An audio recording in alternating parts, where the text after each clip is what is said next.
হ্যাঁ, ক্ষমতা বলবো আমরা। ক্ষমতা জিনিসটা কি, এটা আমি 9 লেভেলের বুঝিয়ে দেখাচ্ছি, একই জিনিস, ঠিক আছে। বাট কিছু কিছু জিনিস আমি লিখবো না, তাই এটা কাজটা করছি। কাজ সম্পাদনকারী কোনো ব্যক্তি, উৎস বা তড়িৎ যন্ত্র হতে পারে, যেমন ডায়নামো, ইঞ্জিন বা অন্য যে কোনো যন্ত্র।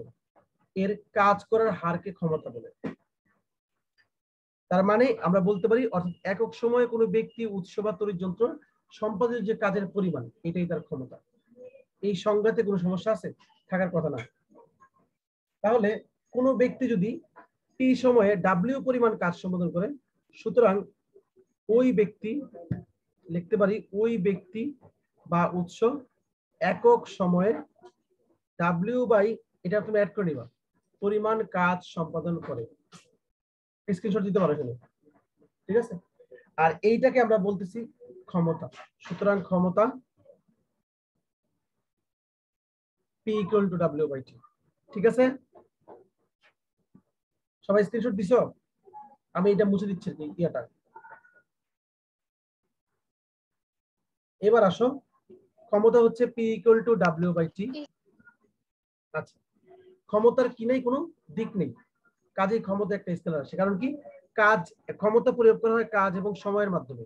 কাজ নিজে একটা স্কেলার রাশি, সময় কি রাশি, সময় নিজে একটা স্কেলার রাশি। কাজ এবং সময় দুইটাই স্কেলার রাশি, তাই ক্ষমতার কোনো দিক নেই, ক্ষমতা একটা স্কেলার রাশি। ক্ষমতার মাত্রা কি? ক্ষমতার মাত্রা ছোটবেলায় তোমরা পড়ছো, তারপর আমি এখান থেকে দেখা দিচ্ছি। ক্ষমতা মানে হচ্ছে কাজ বাই সময়। আর কাজকে কি লেখা যায়? বল ইনটু সরণ ডিভাইডেড বাই সময়। বল মানে কি? ভর ইনটু ত্বরণ ইনটু সরণ। এই যে বল মানে ভর ইনটু ত্বরণ, পাশে আছে সরণ আর হরে আছে সময়। এবার এই ত্বরণকে ভাগাইলে কি হয় জানো? সরণ বাই সময় স্কয়ার। কেমনে হয় এটা আমরা জানি, বেগ বাই সময়। ত্বরণ মানে হচ্ছে বেগ বাই সময়, আর বেগকে ভাগাইলে আরেকটা সময় আসে, সময় স্কয়ার। তাহলে টোটাল সময় আসে 3টা, সময় কিউব। এর মানে হচ্ছে ক্ষমতার হচ্ছে কি, লাস্টে কি কি পাইলাম? ভর ইনটু সরণ স্কয়ার ডিভাইড বাই সময় কিউব। তাহলে আমরা পাইলাম হচ্ছে M L square T inverse 3। এটা হচ্ছে আমাদের ক্ষমতা। আমরা সবাই আশা করি বুঝতে পারছি, এটা ক্ষমতার মাত্রা। একক তো জানা, কাজের একক বা সময়ের একক মানে ওয়াট, কাজের একক জুল, সময়ের একক হচ্ছে সেকেন্ড। তাহলে জুল পার সেকেন্ড হচ্ছে ওয়াট। কাকে ওয়াট বলে? 1 সেকেন্ডে 1 জুল কাজ করার ক্ষমতাকে 1 ওয়াট বলে। যদি P equal to W by T হয়, W যদি হয় 1 জুল, T যদি হয় 1 সেকেন্ড, তাহলে 1 সেকেন্ডে 1 জুল। হরে যেটা থাকে সেটাকে আগে বলতে হয়, একক বলতে হয়, তাকে বলে 1 ওয়াট। আর যদি 10 ওয়াট কাকে বলে জিজ্ঞেস করে, 1 সেকেন্ডে 10 জুল কাজ করার ক্ষমতাকে 10 ওয়াট বলে। আবার কেউ যদি বলে 2 সেকেন্ডে 20 জুল কাজ করার ক্ষমতাকে 10 ওয়াট বলে, তাতেও ভুল নাই, সবই রাইট, ঠিক আছে। তুমি দেখাই দিবা, যদি পরীক্ষা এরকম আসে তোমাকে দেখাই দিতে হবে করে, আর একটু ভালো হবে, 2 মার্কস ঠিকভাবে পাবা।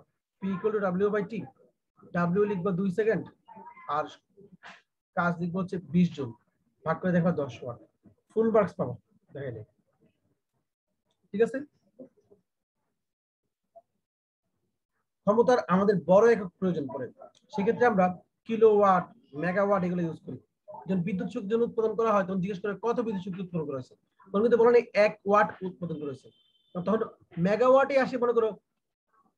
মনে করো সাপোজ এত লক্ষ মেগাওয়াট, তো এটাকে যদি আমি শুধু ওয়াটে নিই তাহলে কি অবস্থা হবে? আরো 10⁻⁶ গুণ করতে হবে। তাই এটাকে ওয়াটে ইউজ না করে আমরা কিলোওয়াট, মেগাওয়াটে ইউজ করি। একটা উৎপাদন কেন্দ্রে বিদ্যুৎ উৎপাদন করা হলে মেগাওয়াটে প্রকাশ করি, কারণ এটা অনেক বেশি উৎপন্ন হয়। মেগাওয়াটই মনে করো লক্ষ, কয়েক লক্ষ, মনে করো 5 লক্ষ মেগাওয়াট।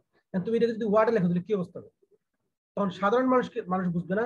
আমরা কি করি, এই যে 5 লক্ষ মেগাওয়াট যদি হয় 5 ইন্টু 10⁻⁵ মেগাওয়াট, তো যদি মনে করো এটাকে ওয়াটে নিতে চাও তাহলে আসবে 5 ইন্টু 10⁻11 ওয়াট।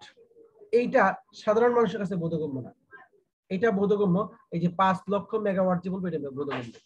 তাই ওই বড় একক গুলো এখানে ইউজ করা হয়। এছাড়াও আরেকটা জিনিস, অনেক সময় ইঞ্জিনের ক্ষমতাকে অশ্ব ক্ষমতা বা এইচপি নামে প্রকাশ করা হয়। আসলে ঘোড়ার ক্ষমতার উপর বেস করে আমরা ক্ষমতার এটা করেছি আর কি, এই এইচপি নামটা আসছে। 1 এইচপি, একটা ঘোড়ার ক্ষমতা ধরা হয় এরকম 746 ওয়াট, মানে একটা ঘোড়া যে কাজ করতে পারে প্রতি সেকেন্ডে, এটা হচ্ছে 746 ওয়াট জুল আর কি, প্রতি সেকেন্ডে 746 জুল কাজ করে। আশা করি এটা বুঝতে পারছো। কোন বিদ্যুৎ উৎপাদন কেন্দ্রে 7 মেগাওয়াট বলতে বোঝায় উক্ত কেন্দ্রে সরবরাহকৃত বিদ্যুৎ শক্তি দিয়ে প্রতি সেকেন্ডে এত জুল কাজ করা যায়। এটা স্ক্রিনশট দিতে পারো, সোজা কথা 2 ভাগে স্ক্রিনশট দিতে পারো। একটা হচ্ছে এই যে ক্ষমতা এইটুকু সহকারে দিতে পারো, তারপর হচ্ছে পরের অংশে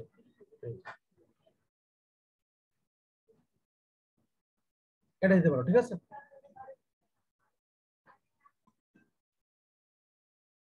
কর্মদক্ষতাটা আসলে প্রকাশ করা হয় দুইটা জিনিসের মাধ্যমে, শক্তির মাধ্যমে আর হচ্ছে ক্ষমতার মাধ্যমে। মানে তুমি একটা ইঞ্জিনকে কতটুকু শক্তি প্রদান করলাম এবং সে কতটুকু কাজ করলো, এই দুটোর অনুপাতই হচ্ছে কি ইঞ্জিনের কর্মদক্ষতা। কিভাবে অনুপাতটা করা হয়? ইঞ্জিনে যতটুকু শক্তি পাওয়া যায়, ইঞ্জিন থেকে যতটুকু শক্তি তুমি পাও সেটা হচ্ছে কার্যকর শক্তি। মনে করো আমাদের লাইট, ফ্যান এইগুলো আছে, এই যন্ত্র, তারপর যে কোনো টাইপের যন্ত্র হতে পারে, সে কি পরিমাণ কাজ করতেছে। সাপোজ একটা জেনারেটরে দেয়া হলো হচ্ছে ডিজেল 5 লিটার, বলে দেয়া হলো কেমিস্ট্রির একজন কেমিস্ট এই 5 লিটার থেকে বের করছে যে 5 লিটার তেলের মধ্যে, ডিজেলের মধ্যে শক্তি আছে মনে করো 580000 এত জুল শক্তি আছে। ধরো একজন বলে দিল যে 5 লিটার ডিজেলের মধ্যে এত শক্তি আছে, তুমি এই শক্তিটা দিলা কার মধ্যে দিলা? দিলা হচ্ছে জেনারেটরের মধ্যে, ডিজেল দিলাম। এখন এই ডিজেল দিয়ে দেওয়ার ফলে এই জেনারেটর চলতে শুরু করলো, এবং যতটুকু সময় চললো, চলার পরে সে কি করলো, সে তোমাকে যতটুকু বিদ্যুৎ শক্তি সাপ্লাই দিছে, যতটুকু বিদ্যুৎ শক্তি সাপ্লাই দিছে তার পরিমাণ হচ্ছে 54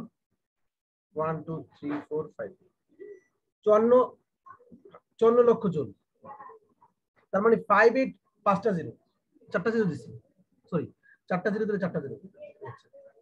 তাহলে ধরো 5,80,000 জুল ছিল 5 লিটার তেলের মধ্যে, কিন্তু তুমি এই তেলটা জেনারেটরের মধ্যে দেওয়ার ফলে বিদ্যুৎ শক্তি পাইছো 5,40,000 জুল।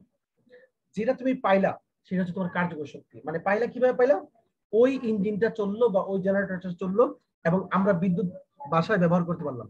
তাহলে এইটা হচ্ছে কার্যকর শক্তি। কি শক্তি? কার্যকর শক্তি। তাহলে যেটা পাওয়া যায় সেটাই কি শক্তি? কার্যকর শক্তি। আমি কি বলতে পারি এটা আউটপুট পাইছি? আউটপুটকে প্রকাশ করা হয় ইও দিয়ে। তাহলে কার্যকর শক্তি হচ্ছে আমার ইও।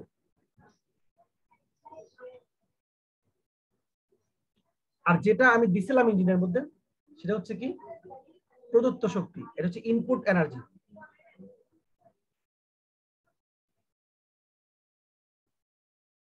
ইনপুট এনার্জি ইআই, ঠিক আছে, এটা হচ্ছে ইনপুট এনার্জি। তাহলে এই যে এই নিচেরটা হচ্ছে লভ্য কার্যকর শক্তি, যেটা পাওয়া গেল, যেটা দেওয়া হলো সে হচ্ছে প্রদত্ত শক্তি, ঠিক আছে। এখন দেখো তুমি দিছো কত বলো তো? তুমি দিছো হচ্ছে 5,80,000 জুল, পাইছো কত? পাইছো হচ্ছে 5,40,000 জুল। এখন আমি যদি বলি কতটুকু শক্তি অপচয় হয়েছে, নষ্ট হয়েছে, অপচয় নষ্ট বে না, কিন্তু এটা কিন্তু এই যে এই প্রদত্ত শক্তিকে কিন্তু ব্যয়িত শক্তি বলা হয়। দেখো প্যাচটা কোথায় একটু খেয়াল করো, এটা হচ্ছে ব্যয়িত শক্তি। কি শক্তিটা? এটা হচ্ছে ব্যয়িত শক্তি। যে শক্তিটা তুমি দিছো যন্ত্রের মধ্যে, এটার দুইটা নাম। কয়টা নাম? দুইটা নাম। একটা হচ্ছে প্রদত্ত শক্তি, এই শক্তিটাই কিন্তু তুমি ব্যয় করছো। এখন যদি তুমি 5 লিটার তেল কিনে নিয়ে আসো, তাহলে তুমি এত জল শক্তি নিয়ে আসছো নাকি? তাহলে এই শক্তিটাই তুমি ঢালছো কার মধ্যে? ইঞ্জিনের মধ্যে। তোমার জন্য এই শক্তিটা কি ব্যয়িত শক্তিটা? ইঞ্জিনের জন্য প্রদত্ত শক্তি, আর তোমার জন্য হচ্ছে কি শক্তি? ব্যয়িত শক্তি। যাহা ব্যয়িত শক্তি তাহাই কি শক্তি? প্রদত্ত শক্তি। এটাকে প্রকাশ করা যায় কি দিয়ে? ইআই দিয়ে। কেন আমি ইআই দিয়ে প্রকাশ করতেছি? প্রকাশ করা যায় না, এটা কিন্তু আমার মতো করে আমি প্রকাশ করতেছি ইআই। কেন? এটা হচ্ছে ইনপুট এনার্জি। এটা হচ্ছে কি ইনপুট এনার্জি। আর এই যে যেটা পাইলাম ইঞ্জিন থেকে, যতটুকু কাজ পাইলাম সেটা হচ্ছে আউটপুট এনার্জি বা কার্যকর শক্তি। এতটুকু কথা কি বুঝতে পারছো আমার? আমি যা যা বললাম একটু আগে তা কি বুঝতে পারছো? হ্যালো, আচ্ছা। তাহলে এখন আমি যদি বলি যে আমার অপচয়কৃত শক্তি কত, তাহলে অপচয়কৃত শক্তি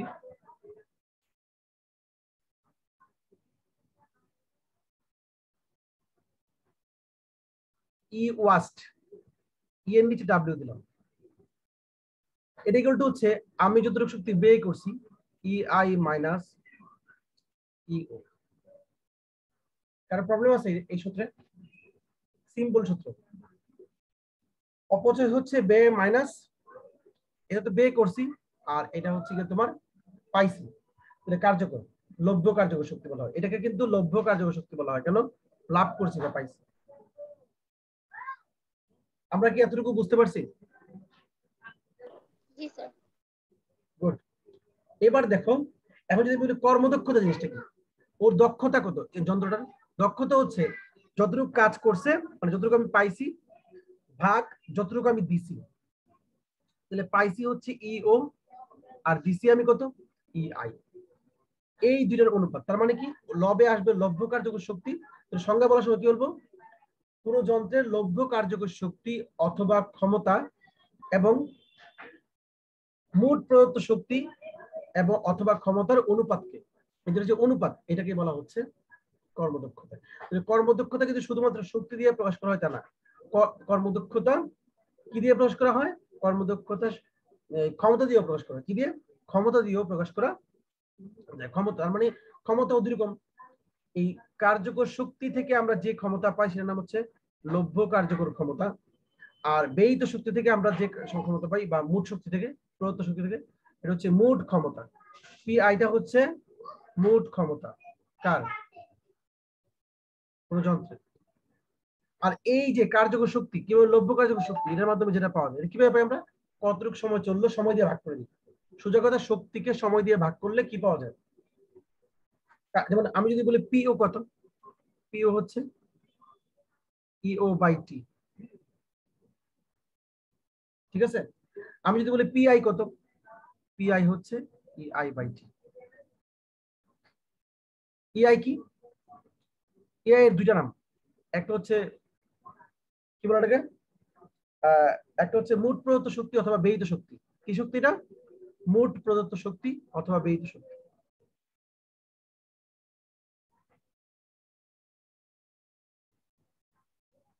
অবলিক ব্যয়িত শক্তি, যেকোনো একটা। আর সময়, আর এই যে ই ও কি, ইও হচ্ছে লভ্য কার্যকর শক্তি বাই সময়। আমরা এতটুকু বুঝতে পারছি সবাই?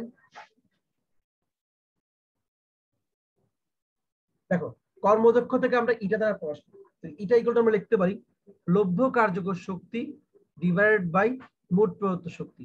তার মানে শক্তির মাধ্যমে প্রকাশ করা যায়। আবার দেখো, লভ্য কার্যকর ক্ষমতা ডিভাইড বাই মোট প্রদত্ত ক্ষমতা। কেন দুইটা দিয়ে প্রকাশ করা গেল? যেমন আমি লিখলাম eta equal to P O by P I. আমরা কিন্তু একটু আগে দেখছি পিও মানে কি, পিও বাই টি। পিআই মানে কি, ইআই বাই টি। এবার আসো ইও by T into T by E I. T কাটা আসতেছে কি বলতো, ইও বাই ইআই, এটা হচ্ছে আমার ইটা। তারপরে দেখছো কি আসছে বলতো, আমি ক্ষমতা নিয়ে কাজ করছি, সময় সময় তো কাটা যাচ্ছে, তাহলে পাইছি কি এটা। তার মানে এই কারণেই লেখা হচ্ছে এটা ইকুয়াল টু লভ্য কার্যকর শক্তি বাই মোট প্রদত্ত শক্তি। আবার লেখা যায় লভ্য কার্যকর ক্ষমতা ডিভাইড বাই মোট ক্ষমতা। আমরা কি এতটুকু বুঝতে পারছি? জি স্যার। কর্মদক্ষতা বের করার সময় আমরা একটা 100% গুণ করে রাখি, এখানে করে নাই, কারণ এটা পয়েন্টে আসলে এমনি আমরা লাস্টে 100 দিয়ে গুণ করে পার্সেন্টেজে নিই কর্মদক্ষতা। তাই সূত্রে লিখলেও চলে, না লিখলেও চলে, তুমি চাইলে লিখতে পারো না। আবার মাঝে মাঝে দেখা ইচ্ছা করে আমরা কর্মদক্ষতা পার্সেন্টেজে দেওয়া আছে, ওই পার্সেন্টেজ সরাই ফেলি 100 দিয়ে ভাগ করে, সরাইয়া সূত্রের মধ্যে আবার 100 দিয়ে গুণ করি না। মানে এটা আমাদের কাজের সুবিধার জন্য আমরা করি, ঠিক আছে? যেখানে যেটা দরকার। কর্মদক্ষতা বের করতে গেলে তো লাস্টে এটা 100 দিয়ে গুণ করতেই হবে, কেন? কারণ আমাকে তো পার্সেন্টেজ দিতে হবে, কারণ এই দুটোর ভাগফল কত আসবে, 1 এর চেয়ে কম আসতে পারে, মনে করো 0.45 আসতে পারে, 0.7, 0.45 আসা মানে 100 দিয়ে গুণ করলে কত হবে, 100%, গুণ করলে আসবে 45%।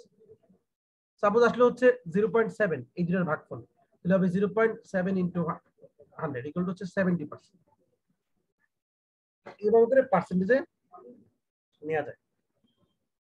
আমরা কি এইটুকু বুঝতে পারলাম? হ্যালো, জি স্যার। এবার আমরা একটা জিনিস দেখি, সেটা হচ্ছে তোমরা হয়তো বা কিছু সময় কোনো কিছু আমার সাথে লিখতে পারছো না, স্ক্রিনশট দেওয়াটা কি তোমাদের নিজের দায়িত্ব, আর নয় পরে ভিডিও থেকে দিবা। এবার দেখো, যদি বলে এই একই জিনিসকে আমরা কত ভাবে প্রকাশ করতে পারি। এখন আমরা দেখলাম কি যে ই আইটা কি বলতো, মোট প্রযুক্ত শক্তি, এটাকে আবার কি বলা হয়, ব্যয়িত শক্তি। ইউটা কি, লভ্য কার্যকর শক্তি।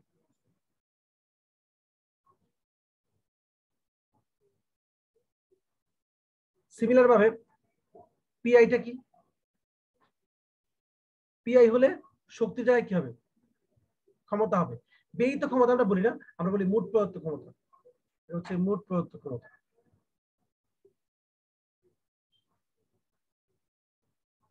ব্যয়িত ক্ষমতা আমরা খুব একটা ইউজ করি না মুখে। আর পিও হচ্ছে লভ্য কার্যকর ক্ষমতা।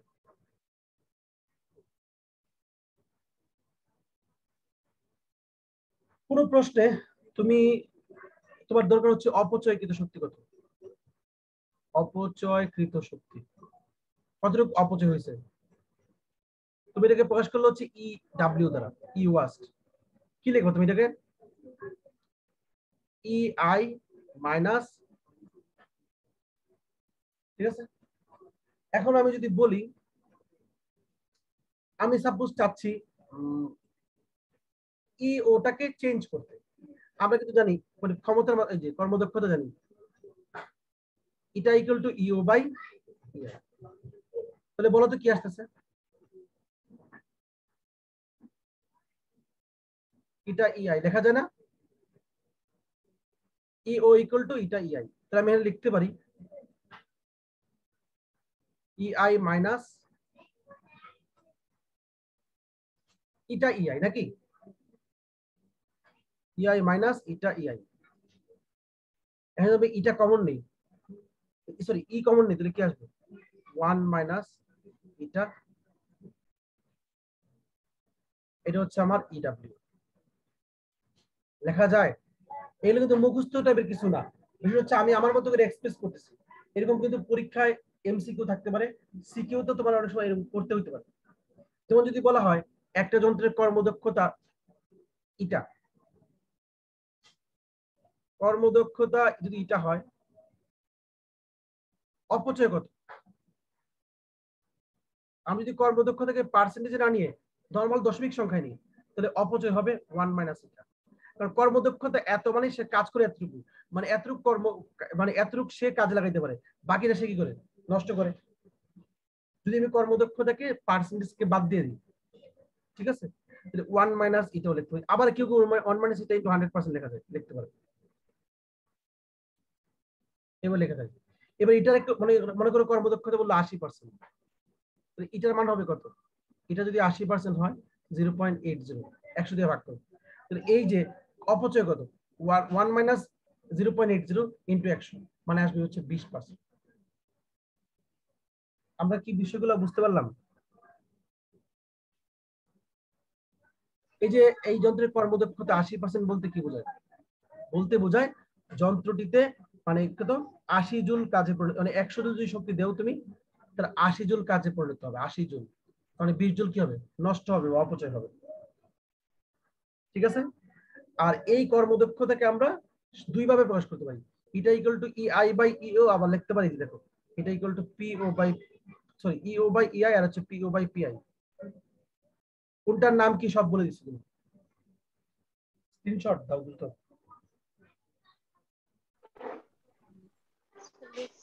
আচ্ছা, এই হচ্ছে আমার মোটামুটি চ্যাপ্টারের মুছে দিই। হ্যাঁ, অবশ্য মুছে আর কিছু লিখতে হবে না। যাক, মোটামুটি চ্যাপ্টার আমি শেষ করলাম। এখন তোমাদেরকে কি করতে হবে? সিকিউ প্র্যাকটিস করতে হবে। আমি কয়েকটা সিকিউ দিয়ে দিব গ্রুপে, আপনারা প্র্যাকটিস করবেন। কিন্তু এর আগে আমি দিয়েছিলাম 2টা সিকিউ, শুধুমাত্র ইলোরা পাঠাইছে, আর বাকিদের আমি পাইনি এখন। ট্রাই করে তো না পারলে তো আমার বলা যায়, কিন্তু তাও করেন না আপনারা। যাই হোক,